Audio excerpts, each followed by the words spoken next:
tout le monde, c'est Christine de Style Harmonie, merci de me rejoindre. J'espère que vous allez toutes et tous super bien. Alors aujourd'hui je vous propose un tutoriel sur du serviettage, mais on va faire ça sur des assiettes et c'est super joli. Vous allez pouvoir utiliser toutes les serviettes que vous avez, peu importe le style, peu importe les couleurs, et c'est super agréable. Alors, j'ai ici des exemples d'assiettes que j'ai retrouvées lors du déménagement, parce que je tenais à vous montrer ça, parce qu'on peut en faire toute l'année avec toutes sortes d'assiettes différentes en fonction des saisons. Et vous pouvez les faire par paire ou chacune individuelle. Donc voici des exemples que moi j'ai fait. Donc ça, c'est en fait l'avant de l'assiette, et vous allez mettre votre serviette sur l'arrière, et ensuite on va peindre l'arrière. Mais je vais vous faire partager des petites choses, éventuellement, de ce qu'il ne faut pas faire pour avoir un meilleur rendu. Alors, pour l'instant, je vous montre les modèles. Voici une autre fleur ici, j'aime beaucoup les motifs fleurs, donc voilà les différents styles. C'est plutôt automnal, mais après encore une fois, vous pouvez changer en fonction de ce que vous allez faire. Là, c'était des bonbons, je trouvais ça rigolo pour l'été, c'est mignon comme tout. Alors ça peut être des serviettes, mais ça peut être éventuellement aussi du papier déco-patch. Là, voilà, dans ce sens-là. Donc ça, c'est des vignes aussi. Il va falloir que je les nettoie. Donc, en verre, vous pourriez les faire éventuellement sur des assiettes en plastique, mais un peu moins de transparence. Là, c'est des petites poules. Ça pourrait être pour Pâques, pourquoi pas. Alors ça, ce sont encore des ballons, mais dans un autre style. Ces assiettes sont super vieilles. Et pendant longtemps, je m'en étais servie. Et puis là, ça faisait quelques années qu'elles étaient restées dans les cartons. Et celui-ci également, donc un paysage marin. Donc vous pouvez vraiment faire tout ce que vous voulez. Et dans la taille que vous voulez. Parce que là, ce sont des petites, des longues. Mais j'en ai ici que j'ai retrouvé en format encore plus petit. Vous voyez, par rapport à celle que j'ai ici, donc ça fonctionnera bien. Et puis vous avez également des grands modèles. Alors ce sont des assiettes que j'ai achetées dans le commerce normalement, hein. Je veux dire, elles ont rien de particulier. Sauf que celles-ci, elles ont un dessin. Alors c'est lisse sur le dessus, mais par contre, vous voyez, au dos, il y a ces espèces de deux motifs. Donc forcément, ça va un petit peu se voir au niveau de vos serviettes. Mais c'est pas forcément gênant. On voit les lignes ici, hein, d'ailleurs, si vous voyez. Là peut-être un petit peu moins, ça dépend comment on les regarde, mais si vous en avez des toutes lisses, ce sera encore mieux. Alors, ce qu'il vous faudra pour ce projet, donc ce sont des assiettes ou des dessous de plat, enfin ce qui vous plaît. Je vais mettre ça de côté. Moi, je vais le faire en petit modèle, mais je vais aussi plus tard en faire d'autres. Et il vous faudra des serviettes. Alors moi, je pense que je vais en faire une pour Noël, spécifiquement pour Noël. Et je vais aussi en faire une autre pour dans ces tons-là de feuilles. Ou alors, je me suis dit que je pouvais faire aussi, parce que j'ai trouvé ça récemment, dans ces superbes couleurs. Alors c'est peut-être plus pour l'été, c'est pour ça que je me tâte. Mais celle-ci, forcément, je vais aussi en faire peut-être dans le modèle beaucoup plus grand. Alors, je voulais vous montrer quand même ceci. Vous voyez cette serviette ici, c'est la serviette en tout simple avec le fond blanc. Et vous allez voir que je vous dis souvent, quand vous faites du serviettage, il faut avoir un fond blanc pour ne pas dénaturer la couleur. L'exemple, je vais vous le donner ici. Ou à l'arrière, en fait, j'avais mis une sorte de doré. Et c'est pas le pire, c'est plutôt quand c'est jaune. Vous voyez, il y a une différence de teinte quand même dans ces deux serviettes qui sont identiques. C'est que ça a foncé et ça a dénaturé les couleurs. Donc, si vous voulez avoir vraiment votre couleur d'origine, il faut mettre du blanc. Mais ça, je vous le montrerai. Sinon, ça va foncer votre couleur. C'est d'autant plus vrai ici, je vais en fait les remontrer. C'est que pour cette assiette-là, au dos, j'ai mis un bleu assez clair, mais j'ai mis un bleu, ce qui fait que ça a teinté un petit peu l'ensemble de mon paysage. Ce n'est pas vilain, mais il est beaucoup moins lumineux et les couleurs sont moins réalistes que si je n'avais mis que du blanc. Donc à la limite, peut-être faire des essais, mais franchement, je vais repartir sur mon blanc habituel. Quand j'ai fait ça, ces assiettes-là, il y avait des années en arrière, ma technique n'était pas aussi affinée que maintenant. Donc il vous faudra de la peinture acrylique, de préférence du blanc, quitte après, si vous n'aimez pas le blanc, venir une fois que vous avez mis une ou deux couches, une autre couleur, comme ici j'ai mis une sorte de doré. mais au moins une base de blanc. Du vernicole, je vous recommande celui-ci, mais toute marque de vernicole fera l'affaire, parce que celui-ci a un effet brillant, donc il peut servir de colle, de vernicole, ou de vernis tout court, et il n'est pas excessivement cher. Je ne le trouve pour l'instant que chez Truffaut. Donc à voir, si vous avez une autre marque, ça ira très bien. Des serviettes et votre base, et éventuellement, enfin pas éventuellement, et surtout un pinceau. Alors je vous conseille, en ce qui concerne les pinceaux, vu que si vous avez une grande assiette, n'hésitez pas à prendre un pinceau un peu plus large, mais surtout un pinceau, et celui-ci je vais le passer sous l'eau, parce qu'il est un peu durci, qui soit vraiment très très souple. Et les pinceaux que j'ai achetés la dernière fois chez Action, je pense que je vais les sortir, parce que j'en ai des plus larges. Il faut vraiment que ce soit un pinceau souple, parce que si votre pinceau est trop dur, vous risquez, en appliquant le vernicole, de déchirer. Donc un pinceau souple.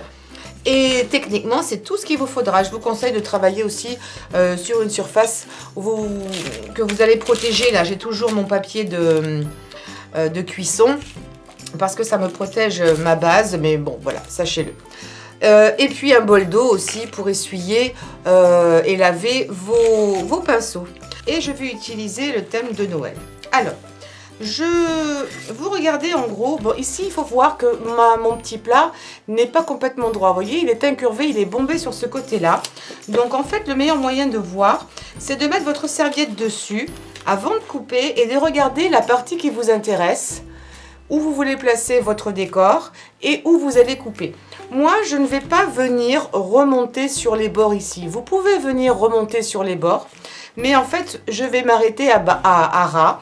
Parce que je me dis que peut-être ici, je vais mettre un petit liseré doré. Mais vous pourriez très bien le faire par-dessus, c'est pas gênant.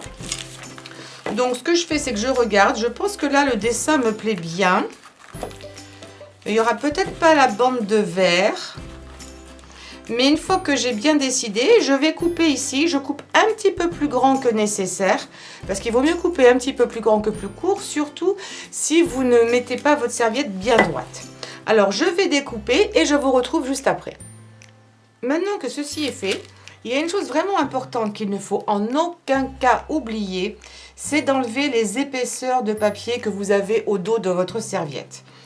Alors, la plupart du temps, vous allez avoir 3 épaisseurs, c'est-à-dire l'imprimé original, plus 2 épaisseurs. Mais là, souvent, la deuxième est difficile à voir. Mais ici, vous voyez, j'ai eu les 2 parties, donc ça fait qu'il y a 3 plis. Ça peut être marqué sur l'emballage, mais ce n'est pas systématique. J'ai aussi celui-ci qui est pas mal. Ils vous mettent le nombre de plis quelquefois, mais bien souvent il n'y a pas. Il va falloir que vous cherchiez s'il y en a 2 ou 3 enlevés. Ce qu'il y a de sûr, c'est que le dernier qui vous reste doit vraiment être très très fin, pas opaque. On doit pouvoir très facilement voir le dessin à travers. Parce que si vous oubliez d'enlever les 2 autres épaisseurs, eh bien vous n'allez certainement pas mettre assez de colle. Parce que comme vous le savez, je vous le dis souvent, on ne travaille pas en épaisseur ou en grosse quantité. Et du coup, il n'y a que les serviettes du fond, la première ou peut-être la deuxième qui vont coller. Mais la première ici qui nous intéresse le plus, elle ne va pas coller du tout. Alors, ce qu'on va faire aussi pour avoir une meilleure impression, vu qu'on travaille sur l'envers, c'est de mettre notre papier à l'envers. Parce que sinon, si on le met comme on le mettrait normalement, votre dessin, on ne va plus beaucoup le voir. Même si c'est mouillé après, ce n'est pas l'idéal. Donc, on travaille le motif à l'envers sur l'envers. Envers sur envers, si ça vous aide davantage comme ça. Alors, je le positionne vraiment comme je veux, parce qu'après, on ne pourra plus l'enlever. Si vous faites une erreur ou vous avez déchiré, on peut venir corriger. Par contre, si vous déchirez de trop, il vaut mieux tout enlever et recommencer. Alors, je regarde vraiment parce que sur les bords, je suis juste. J'aurai un petit peu de supplément. Et je regarde vraiment où je veux arriver en haut et en bas pour ne pas couper la tête de mes petits sapins. Et une fois que vous êtes contente, vous allez prendre votre vernicole. Donc, je vais directement dans le pot. Et on commence toujours du centre. Et on part un petit peu en étoile. Pourquoi ? Parce que si vous commencez d'un côté ou de l'autre, vous risquez de partir en biais et votre serviette va suivre et vous n'aurez plus assez. Si vous avez coupé un petit peu juste comme je l'ai fait, vous n'allez pas partir droit et 2, il vous risque de vous en manquer un petit peu au bout ou un petit peu au départ parce qu'on va tirer, que votre serviette va bouger. Donc on commence toujours par le centre et on part un petit peu en étoile et on vient délicatement. Il faut quand même un minimum appuyer, mais délicatement. Et je n'ai rien mis dessous, je n'ai pas commencé par mettre d'abord du vernis et après la serviette. C'est ce que je faisais à mes débuts. Eh bien, je ne vous le conseille pas parce que votre serviette est très fine, donc la colle va passer à travers. Mais c'est souvent là que l'on déchire parce que votre papier est encore plus fragile. Donc ça suffit largement de le faire comme ça. Et je travaille avec un pinceau qui est à plat. Vous voyez, si je mettais ma main comme ça, le pinceau n'est pas comme ça. Il est très à plat pour vraiment y aller en douceur. Il faut quand même appuyer, mais en douceur. Donc ça, c'est vraiment un coup à prendre. Souvent au début, on les déchire et après, quand on a l'habitude, on les déchire plus du tout. Et encore, ça peut arriver hein, si on met les doigts dedans. Alors, une chose importante, vous devez absolument travailler avec un pinceau qui est relativement bien chargé. C'est-à-dire, vous n'allez pas me mettre ça. Ça ne se fait pas. En plus, on ne vient jamais au ras ici toucher la partie métallique. Mais là où vous risquez de déchirer, c'est si en fait vous n'avez pas assez de vernis-colle. En fait, vous allez tirer et du coup, votre serviette va venir avec. Si vous avez suffisamment de vernis-colle pour étaler, ça va en fait ni plus ni moins que glisser par-dessus. Et ce vernis-colle, je l'aime particulièrement parce qu'il est vraiment glissant. Vous voyez, on pourrait faire avec de la colle diluée à l'eau, mais souvent la colle diluée à l'eau est trop forte et elle arrache votre papier. Alors que ce vernis-colle est vraiment... Alors, là, il faut que je vais essayer de continuer avec la main droite, mais c'est pas facile. N'hésitez pas à le tourner pour être toujours le plus à l'aise possible quand vous travaillez ou vous le mettez sur une surface qui tourne. Vous voyez, ça vous évitera de mettre les doigts dedans. Faites plutôt tourner votre papier que si vous allez toucher là maintenant, doigt sec sur serviette avec vernis-colle, vous allez toucher et quand vous allez lever le doigt, vous allez emporter votre serviette avec. Donc, on met quelque chose dessous pour tourner. Vraiment, je vous le conseille. Là, pour l'instant, je me mets comme ça, juste pour voir les bords. Moi, ce que j'arrive à faire avec maintenant l'expérience, c'est que j'arrive même à peindre de l'autre main. Je peins des deux mains. Je ne vous ferai pas un paysage de la main gauche, parce qu'à mon avis, ça va ressortir abstrait. Mais je le fais comme ça. Et surtout, il faut bien mettre partout. On y va tout en douceur. Voilà. Il faut que ça brille. Aidez-vous de la lumière pour savoir si vous n'avez pas raté un endroit, parce qu'il faut que cela brille. Ça veut dire que vous avez bien mis de vernis-colle à cet endroit. En plus, c'est super relaxant à faire. Moi, j'adore ça. Ça fait un rendu super joli en peu de temps. Donc, je vais finir ici mon assiette parce que je pense que vous avez compris. Je pense que ce sera un petit truc apéritif ou avec des bonbons. Je verrai, on verra, des petits chocolats. Et dès que j'ai terminé et que c'est sec, je vous reprends pour la suite et vous montrer comment on la continue et ensuite comment on la termine. Alors, à tout à l'heure. Alors, mes serviettes sont sèches, mais avant, je voulais vous montrer ceci pour vous montrer la différence qu'il y a sur cette même serviette. Donc, j'ai collé une serviette sur un morceau de plastique. Jusque-là, tout va bien. Et à l'arrière de la serviette, j'ai peint une moitié en blanc et l'autre moitié en jaune. Et pourtant, ce jaune est vif. Et vous allez voir que cela change la couleur. C'est pour ça que je vous dis de toujours utiliser du blanc, à moins que vous vouliez faire un effet spécial. Mais voici la serviette telle qu'elle est à l'origine. Vous avez toutes les couleurs qui ressortent parfaitement bien. Vous avez du vert, vous avez du jaune, vous avez du orangé, vous avez du marron pour la tige ici. Vous avez vraiment tout ce qu'il faut en termes de couleurs. Par contre, sur la partie jaune, vous voyez que les couleurs sont vraiment dénaturées. Alors, c'est peut-être pas forcément vilain, sauf que vous n'avez plus ces détails de couleurs, c'est pas aussi vif, c'est très joli au niveau des orangés, mais il y a beaucoup moins de dégradés. Ici, les glands de ce chêne sont jaunes au lieu d'être verts avec un petit peu de marron. On ne voit même plus le marron ici. Donc ça va enlever du détail, ça va enlever de la profondeur à vos dessins. Donc plus vous allez utiliser une couleur un peu foncée, le doré ça fera pareil, ça va foncer, ça va dénaturer les couleurs. Alors peut-être que c'est quelque chose que vous voulez faire, mais sachez-le, si vous voulez que ce soit à l'identique parce que vous aimez votre serviette telle qu'elle est, n'utilisez que du blanc. Voilà, donc ça je vais le mettre de côté. Et ensuite, on va arriver à ce stade-là. Donc ici, j'en ai moins, donc je vais prendre l'autre que je n'ai pas encore terminé. Donc on oublie qu'il y a ce blanc, hein, c'est juste pour vous montrer. Quand tout est bien sec, avant de couper votre serviette, vous allez vérifier d'abord que tout soit bien collé, qu'il n'y ait pas d'endroit où vous dites « Ah ben là, il me manque un petit peu de colle, qu'est-ce que je fais ?» Ben, vous pouvez toujours revenir et mettre de la colle là où il en manque. Si c'est le cas, vous remettez, vous laissez sécher et une fois que c'est fait, vous allez... J'espère que je ne vais pas en mettre partout. Vous allez simplement prendre des ciseaux et vous allez venir couper ici l'excédent. J'éviterai de déchirer, on ne sait jamais. Vous allez tout simplement couper l'excédent en venant à ras. Voilà. Donc à chaque fois, je préfère m'y reprendre à plusieurs fois. Et ensuite, vous allez prendre le mieux, hein, ou une lime à ongles, ou du papier de verre. Ça, c'est du 180. C'est un petit peu fin, il faudrait prendre un peu plus épais. Et vous allez tout simplement venir ici, je vais la mettre comme ça, poncer pour enlever l'excédent. Ça, c'est en dessous, je l'enlève. Et vous allez poncer.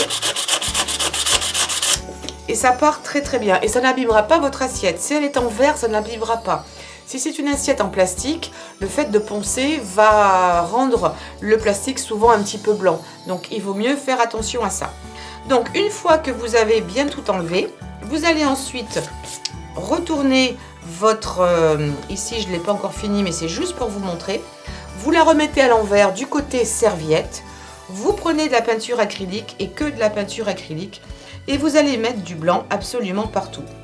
Alors en fonction de votre peinture, si elle est transparente, il faudra peut-être mettre plusieurs couches. En général, moi je mets 2 couches parce que c'est une peinture assez épaisse.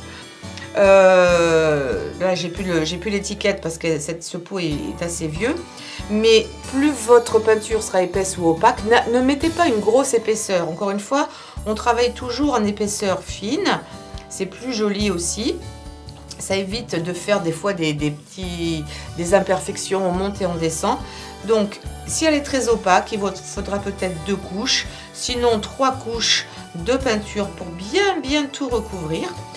Vous laissez surtout sécher entre chaque couche, parce que si on ne laisse pas sécher, quand on met la deuxième couche, on enlève en fait la première. Donc on laisse sécher, il ne vous faut pas longtemps, la peinture acrylique sèche très vite. Vous pouvez toujours accélérer avec un sèche-cheveux si vous voulez, ou le mettre devant un radiateur. Mettre de l'objet devant un radiateur, ça marchera aussi. Et une fois que c'est fait, donc là moi je vais terminer, et une fois que c'est fait, je vais vous montrer la phase finale pour vraiment bien protéger votre assiette. Alors, mes 2 assiettes se sont terminées. S'il vous manque un petit peu de peinture, n'hésitez pas à en remettre ici et là. Je vois que par transparence, il m'en manque un petit peu, donc celle-ci, je vais venir la combler. Sinon, une fois que c'est terminé, vous prenez ensuite votre vernis. Donc ici, je vous avais montré le vernis que je prends. C'est un vernis-colle qui est brillant. Je trouve que c'est bien. Je l'adore, il est vraiment excellent. En termes de prix, il vaut le coup. Encore une fois, je l'ai acheté chez Truffaut, au rayon loisirs créatifs. Et je vous conseille de mettre 2 bonnes couches, enfin pas trop épaisses comme toujours, on ne travaille pas en épaisseur, il vaut mieux en mettre plusieurs. Laissez sécher entre 2 couches et revenir, mais ça va protéger votre peinture parce que votre assiette va être posée évidemment dans ce sens-là et avec les manipulations ou suivant la matière sur laquelle est posée votre assiette, ça risque d'abîmer, de gratter un peu la peinture et donc du coup d'abîmer l'ensemble. Si vous mettez un vernis, ça va protéger et vous n'aurez plus à vous en soucier. Donc une fois que tout cela est fait, vous pouvez même le faire avant ou après cette touche finale. Moi je vais utiliser un marqueur à base d'acrylique. Si vous n'en avez pas, n'allez pas courir exprès pour en acheter. C'est le moment de l'année en fait où on les trouve. Dans le restant de l'année, c'est difficile à trouver à part sur internet. Mais en ce moment, dans les magasins de loisirs créatifs type justement Rayon Truffaut ou dans des bons magasins de loisirs créatifs et certainement chez Cultura, même si je n'ai pas été voir, vous avez ce genre de marqueur donc à l'acrylique. La marque c'est Creabox, mais peu importe. Et ils viennent avec, ici je viens de m'en servir, donc l'embout est doré évidemment. Là je me suis servi d'une base dorée. Mais ce qu'il faut savoir c'est qu'au départ vous n'allez pas pouvoir écrire et quand ils sont tout neufs, ici c'est blanc. Et pour faire descendre la peinture, d'abord vous devez secouer. On remet toujours le bouchon. Alors je ne pense pas que vous allez l'entendre, mais il y a une petite bille ici qui permet de mélanger bien comme il faut l'acrylique, parce qu'il y a des médiums dedans, donc il faut bien mélanger l'ensemble. Et ensuite, vous allez devoir ici appuyer pas mal de fois, comme ça, vous voyez, j'espère que vous allez le voir. Vous avez la pointe qui s'enfonce pour bien faire descendre la peinture jusqu'à votre tissu ici. Et ensuite, vous allez pouvoir dessiner, écrire, etc. Quand il est un petit peu sec, vous recommencez. Ça risque de prendre bien 2 bonnes minutes avant que la peinture commence à descendre. Et de temps en temps, il faudra le refaire quand il vous manque de l'encre. Alors, je m'en sers et ça va me permettre ici, j'ai déjà commencé de ce côté-là, de venir faire une petite bordure. Il faudra certainement passer plusieurs fois parce que il faut attendre que ça sèche avant de remettre plusieurs couches ou de peaufiner. Si jamais vous avez débordé comme je l'ai fait ici, je n'ai pas fait, je ne sais pas si ça se verra, mais je n'ai pas été très droite, vous pouvez prendre un cutter et venir racler tout simplement ici les bords qui ne sont pas parfaits, ou alors vous utilisez comme tout à l'heure le papier à poncer, ou tout simplement vous pouvez venir par-dessus et peindre ici avec votre stylo. Ça ne se verra pas, vous pouvez recouvrir. Et encore une fois, si vous en avez besoin, comme c'est de l'acrylique, ça touchera le verre, ça posera pas de souci. Là, il commence à être sec.